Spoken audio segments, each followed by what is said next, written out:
if you do not have your expectations correct and solidified at every stage of that planning process, a project will fail.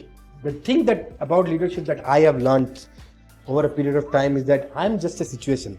Okay, mine is just a seat. The only way the people or the colleagues or the team members that I have are going to succeed is when I make them strong individually, strong not from the point of view of just job knowledge or expertise, strong from the point of view of decision making, be accountable and fail. Spoke about so many things, and I think you mentioned about KFC. Now you're talking about Ronaldo, but now as a CMO, I know you've been a CMO in Uganda, and this is your area of expertise. Let me ask you this simple question: what is that one ad that really you said this is really smart?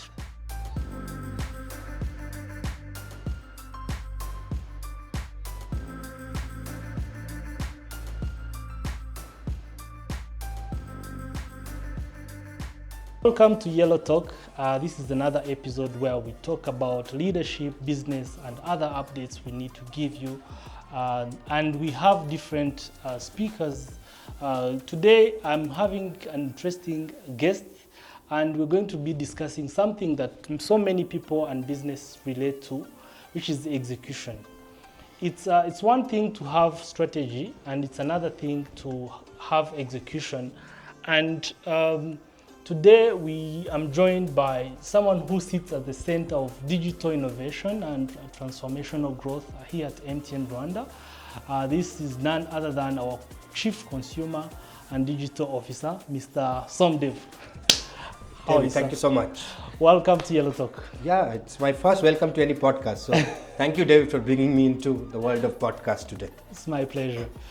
So, let's dive into the conversation.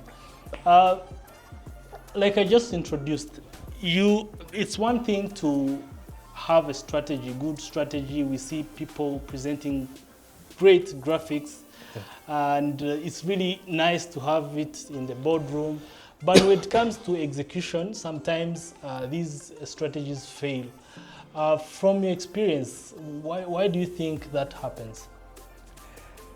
Okay, for me, the biggest reason for a strategy or a plan or an idea to fail because of poor execution is expectation. Expectation is the most critical part of any journey. Okay, what do I mean by that? You have an idea. Okay, whether it's the idea, whether it's the processes that you want to build around the idea, whether you want to build an execution plan. If you do not have your expectations correct and solidified at every stage of that planning process, a project will fail.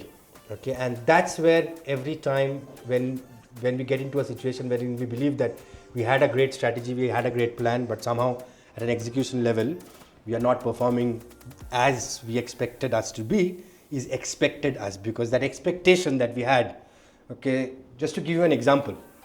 Now, if somebody told me that in Rwanda there are about 15 million people. Okay, we want to digitalize Rwanda. Now, let's build a strategy to give smartphone to every person in Rwanda.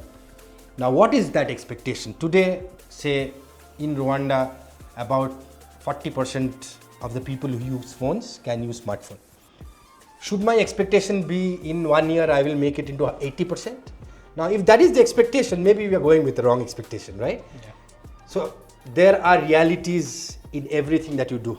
Okay, when you create a wrong expectation, you move away from reality. Okay, and that's the time, okay, your execution does not match up with what your expectations were. Even at a process level, okay, what do you expect? How much growth do you expect? What do you want this idea to deliver for you or the people you are doing it for? That expectation has to be absolutely clear. If you know exactly what you want, what you expect, not only from the point of view of the output, but also timeline.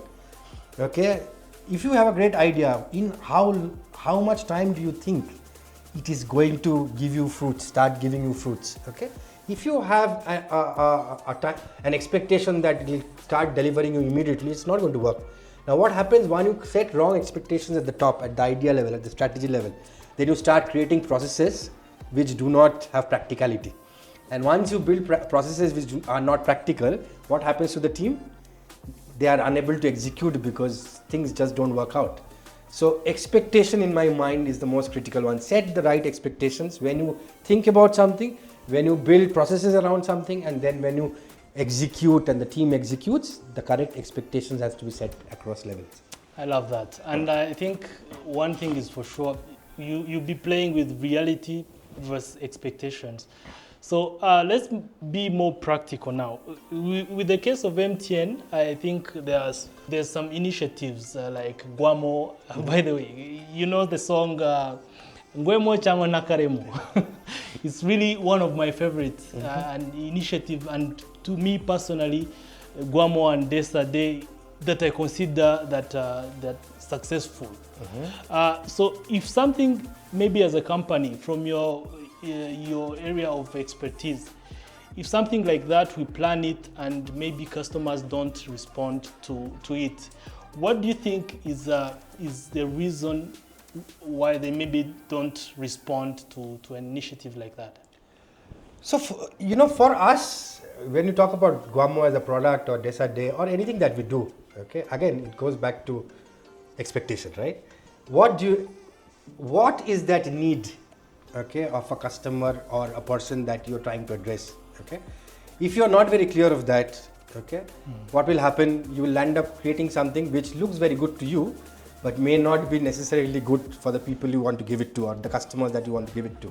So if you look at why today a product like Guamo is successful, is because most likely when we are planning for it, we really pinpointed a particular need or an aspiration, okay, or a want. You can create a need as well. It's not always that you'll have to work on existing need. You can actually create a need that people did not know that they had before. Okay, so, but then at the end of the day, it is very important to understand what is it that you want to impact. Okay, if you know exactly what is it that you want to impact, okay, then it becomes much easier for you to plan something around it. Just because, there's a saying that, you can't search for your lost key below a lamppost. Okay, just because there's light below the lamppost, you're looking for your key, okay, there, you will not find it. Most likely the keys fall in the darkness. Definitely. Okay, so you'll have to find that right spot, the right nerve, and hit the right need. If you do that, it will succeed. And then the critical part of it is that don't do anything half-hearted. If that is the idea that you want to drive, okay, then go for it. Put all your energies, all your team's energy, all your processes behind that and see it through. Sometimes when you say whether if it does not succeed or if it does succeed, okay, what is your definition of success? If you've done something, you've put in your effort for some time, would you look at it for 3 days and 4 days, and if people do not respond, you will say it was unsuccessful? So you'll have to be persistent. Sometimes success does not come immediately, right? It comes over time. So you'll also have to give that time. I'll give you an example. Okay, this gentleman with beard in KFC. Yes. Okay, I'm forgetting the name, I'm old. Okay, this gentleman was basically a war hero. Okay, or not a hero, he was in the army. So his entire life he spent in the army. Okay, and once he got retired, he had nothing to do. Okay, he needed to earn money. He had nothing to do. Okay, and because he spent his whole life in the army, he knew nothing else but to fight.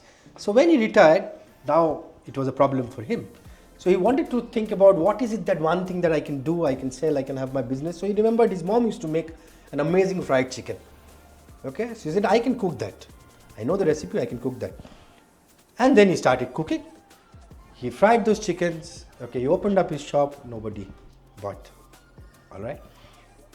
Then he tried a lot, he could not do it. Then he realized that no, I will not be able to do this. Let me go to restaurants and sell this chicken. So he went to the restaurant and tried to sell chicken. He went to restaurants across the town, nobody accepted it. They said, no, we don't need your chicken. Please forget it. Okay, so he went, he would have traveled more than 100 shops, 200 shops just to try to sell the chicken. Nobody bought. Then he said, okay, fine. I can't even sell the chicken.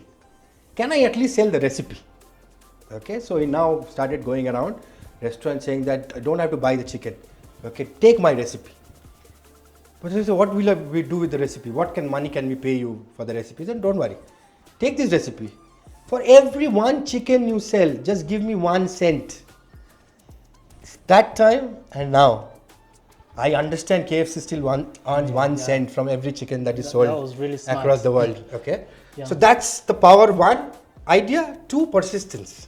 Okay, that man did not lose hope. Okay, he did not get success right at the moment. So when you say the product failed or did not fail, first of all, there was a need.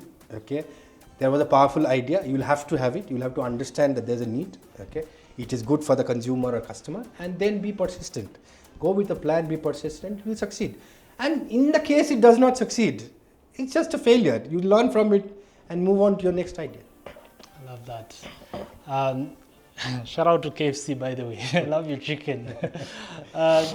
So when we were having this, preparing for this podcast, you remember there's something we discussed about our consumers having a span, the attention span has really reduced.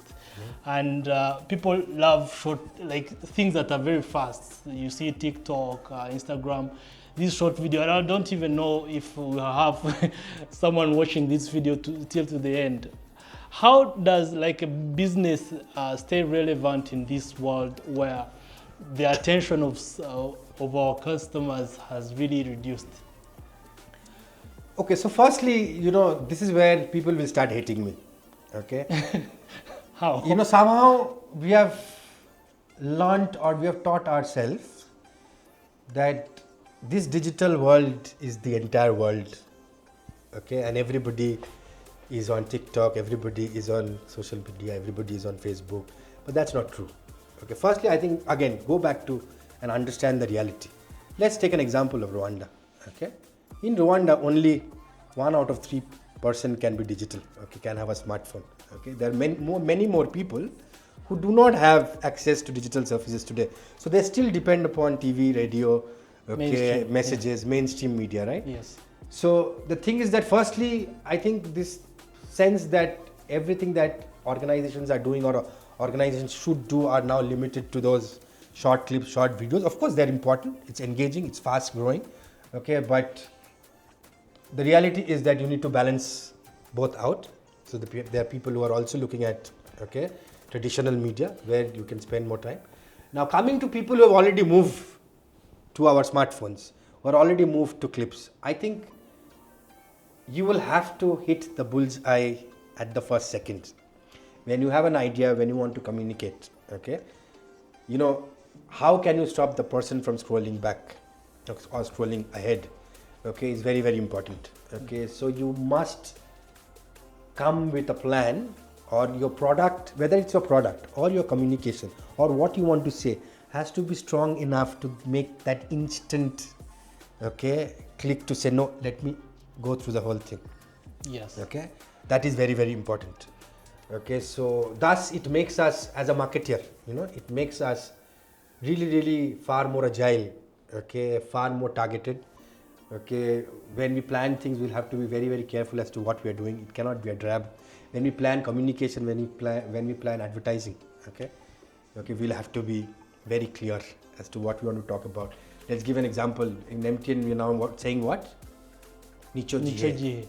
That's just 2 words, right? Yeah. Okay, you can't say a whole line of saying at MTN we believe that we are going to. That's too long. People will scroll. So maybe you just say Nicho jihe. If that strikes somebody, then the person will stay back and see, okay, now what else does MTN want to say? So targeted, have to be loved at the first second, whatever you do, communication, etc, etc. So that's how you'll manage. But then don't forget your traditional media, they're still there. Oh wow, great insights. So now let's bring this internally for a moment. Sometimes you speak customer experience and we think this everything regarding the products is for marketing people and sales. But I want to hear your take on the role of our staff now in pushing the products. What do you think they play as a role? So you see, when you talk about staff or employees, okay, employees are our first line of offense as well as the first line and the last line of defense. Okay, what employees say means a lot to the people they talk to. Okay, so I think the first thing that as an employee okay, one should be responsible of is to use your own products. Okay. Now, David, you talked about Guamo. Now, if you don't know yourself what Guamo is, okay, how will you first of all love the brand if it's great, or critique the brand yourself? Okay, you should be in a position to be able to come to my office and say that, so you've launched this product called Guamo. It's good, but I did not like. If this was a little different, it would be better. You can only give that view and contribute to the process of product creation when you have used it yourself. Okay. Yes. And then if you like it, you will be the best ambassador to propagate, right? At the end of the day, you work for MTN. MTN gives you your livelihood. Okay, your family depends upon MTN. So naturally, once you love it, you will propagate it. Okay, so employees and staff play a major role. And I always keep telling everybody, please use your product. Okay, if you don't know what products we have, you don't know what services we offer yourself, you will never be a good ambassador. If you're not a good ambassador, you're not doing justice to the brand, and neither is the brand doing justice to you. So it's very important, and that's very critical. Use as much as you want, then critique, not outside, but inside. The people who have brains behind that, let's critique ourselves. Okay, when we use it, we critique ourselves, and then we get better. Yeah, so that's a call to action to everyone who is following us. So go there and challenge your product team, and give them comments and feedback on what we've launched. So, from a leadership point of view, and I know you as someone who has this speed and quality, and I want you to maybe advise someone who is watching now. How do you balance the two? Because it's really rare to see, especially from leaders we see, having someone with the speed to execute and the quality sometimes doesn't go together. How would you advise maybe someone who's watching us from a leadership perspective? It's a tough question. I think be brave is what I'm going to say. You know, whether it is in this industry or any other industry or even at home, okay, I think the first thing for you to be able to succeed, you will have to accept failure. Okay, that's very critical. Okay, as long as, I mean, the best way to keep a car new is not to drive it. Okay, keep it in your garage. Okay, but if you take out the car, there will be accidents. That's going to happen. Yeah. So are you brave enough to take that car out and drive some kilometers, right? So product development, marketing, okay, any industry is also like that. You will be able to, you need to be able to have that sense of risk. Okay, of course, calculated risk. You need to be able to know that I might fail. Okay, and accept the fact that not if you do 10 things, not all 10 will be successful. Okay. Okay, and then once you have decided that you want to do, you have accepted that there could be failure, don't procrastinate. Okay, Yeah. Procrastination is the biggest killer of progress. Yeah. Okay, whether you are a person or whether you are a company. Okay, don't spend time approving something which is taken already 20 days to ideate. Okay, when discussions have happened, let's go on with it. 2, if there is a team, it becomes very difficult if you give a team a lot of accountability, but you don't give them authority. For me, when I work with my team, everybody individually are leaders, are spots of progress, and they need to be able to do things on their own. If they make mistake, they make mistake. It's okay to make mistakes, but don't sit quiet and not participate, right? We have a plan, you want to go ahead. If it succeeds, great. If it does not succeed, we'll move on to the next. Okay, of course, we will take calculated risks. Okay, we will not spend money just like that because we don't care. We care, but in order to move on, there will always be a bit of risk. Okay, so this is something that we must understand and thus develop our processes which are agile towards such risk taking. If we do not take those risks, if our processes are not that agile, as leaders we have failed.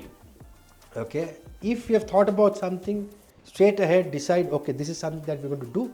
We have risks, no problem. We will talk to the team saying that 1, 2, 3, 4, 5, set the expectations straight, give them accountability and also authority to make mistakes. Okay.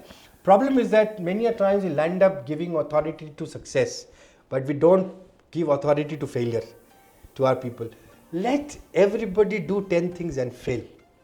Okay, that failure is much more important than success, because if we keep on expecting that every time a team member is going to succeed, things will never move.